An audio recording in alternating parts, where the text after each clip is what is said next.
Hola amigos, ¿qué tal? Stuart here from Spain Speaks. With the Spain News Update, we'll have a look at some of the main stories that have caught my attention in the press in Spain, and we'll also take a look at some comments that have been left on the channel in recent times by viewers. Before I begin, a huge thanks to all of the people that have supported the channel in recent times, whether it's by buying me a coffee, whether it's through the Super Thanks option on YouTube, longer term supporters on Patreon, or my channel members. Thank you very much for that support. Now, straight into the news, and it's all about jobs and jobs creation in Spain at the moment. Records being broken and unemployment down to around 11.2%. Amazing! As we can read here, Spain achieves a new employment record with 21.68 million workers.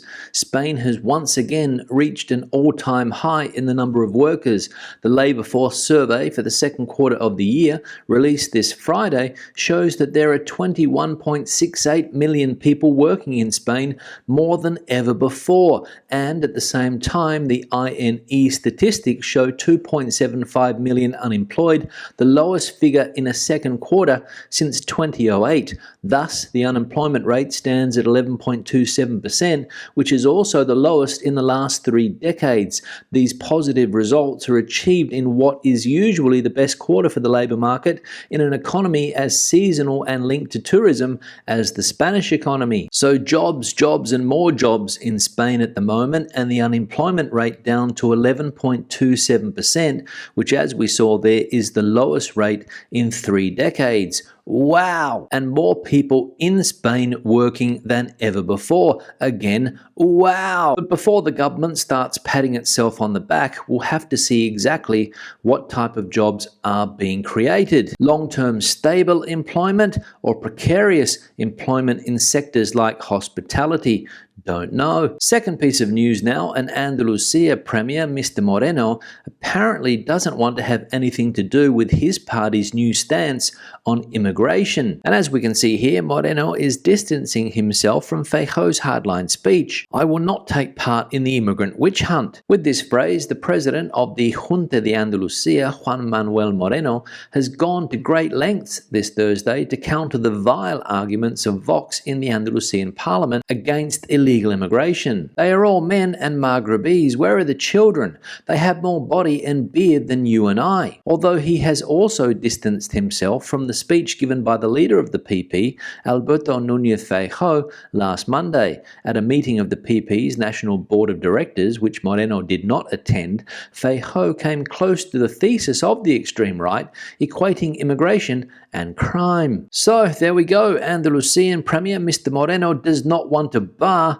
of this anti-immigration rhetoric, and trying to get away from not only what Vox is saying in the parliament, but also what the national PP leader Mr. Feijóo said last Monday. Because as we know, Mr. Feijóo is moving further and further to the right as the months go by. An anti-immigration rhetoric, as we have seen in other countries in Europe, can really stir up the population. Now, the third piece of news, and a sad piece of news, as the Mediterranean Sea in Alicante has claimed more victims. As we can read here, the death of an octogenarian couple in the Med. He died of a heart attack and she later went into shock in Alicante. An octogenarian couple from Madrid died on Thursday on one of the beaches of Guardamar del Segura in Alicante. First, he died of a heart attack, and shortly after, she went into cardiorespiratory arrest due to shock when attending to her husband. Health and municipal sources have reported that the incident occurred shortly after 10:30 a.m. on the urban beach Centro, when the man, aged 87, suffered a heart attack while he was in the water and was left floating. His wife, aged 85, noticed what was happening on a green flag day and went into the water to help him. But when she saw that her husband was unresponsive, she went into shock and also went into cardiac arrest. So another tragedy in the Mediterranean, a couple in their 80s losing their lives after taking a morning swim on a green flag day. And the final piece of news, and some bad news for lovers of Spanish omelette, as an outbreak of Salmonella in a Barcelona bar has resulted in at least 22 people being affected after eating a Spanish omelette. At least 22 people have been poisoned after consuming a Spanish omelette with Salmonella on Saturday Saturday, July the 20th, at the bar La Ravella in the Raval neighbourhood of Barcelona.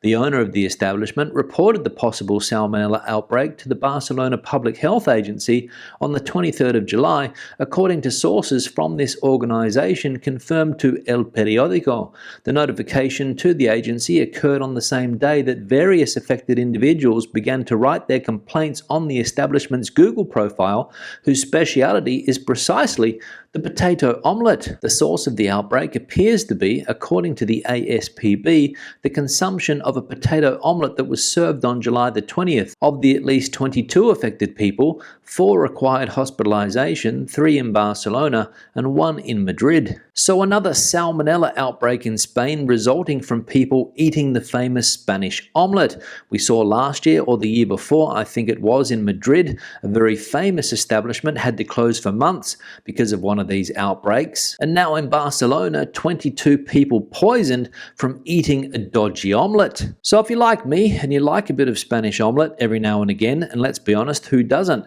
like a bit of Spanish omelette? Be careful, especially if you're having it in one of the many bars in Spain, because there can be some dodgy ones out there. And if you see a Spanish omelette on the counter in a bar in Spain uncovered, stay away from that one. Now let's take a look at some comments that have been left on the channel recently. One here from Yanisi. Hola a todos. Are the other tourist areas struggling with drug issues like Gibraltar? Gibraltar is a British area. It seems public inebriation and drugs, no surprise there it seems. Yeah, Yanisi, thanks for the comment, but I'll just clarify that only the rock of Gibraltar is British. The rest of Gibraltar, what they call the Campo de Gibraltar, the surrounding area, belongs to Spain. And that of course includes places like Algeciras, La Línea de la Concepción and San Roque. And it's in those areas, the Spanish areas of Gibraltar, where drug trafficking is an issue. We saw in yesterday's live stream that some 200 police officers were sent to that part of Spain the other day to crack down on the drug trafficking industry, and some 12 people were arrested in that operation. And when it comes to the question that you posed there, Yanisi, are other tourist areas in Spain struggling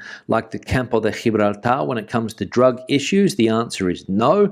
There isn't a drug trafficking operation in many other tourist areas as far as I know.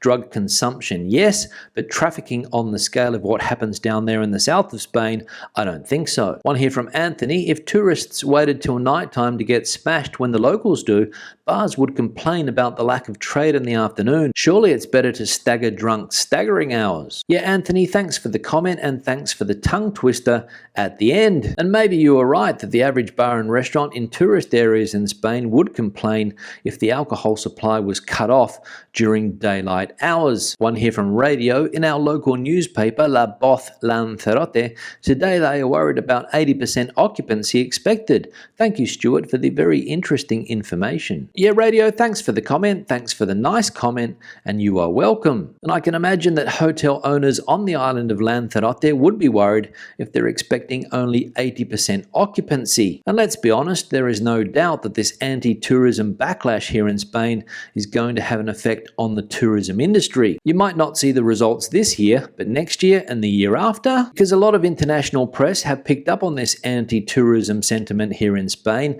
and it's been fairly bad publicity for the sector. And no doubt some people will rethink their holiday plans in Spain if they feel they are not welcome. One here from Carol. Re-mobility scooters in Spain. The law states that to rent one, you need to be over 55 or produce a disability certificate or badge. Most of the reputable renters in Benidorm insist on this, but there is always one or two that break the rules. Also, bear in mind, not all disabilities are visible. I need a mobility scooter to get around and rent one when in Benidorm. Yeah, Carol, thanks for the comment and thanks for adding to the debate that we have been having in recent times on the use of mobility scooters in places like Benidorm. Of course, the purpose of a mobility scooter is to help people with reduced mobility get around, but unfortunately in places like Benidorm, some people take the P155 with this type of vehicle. And I can almost guarantee that not everyone that gets around on this type of machine in Benidorm has one of these disability badges. And it's a shame because it ruins it for the people that genuinely need need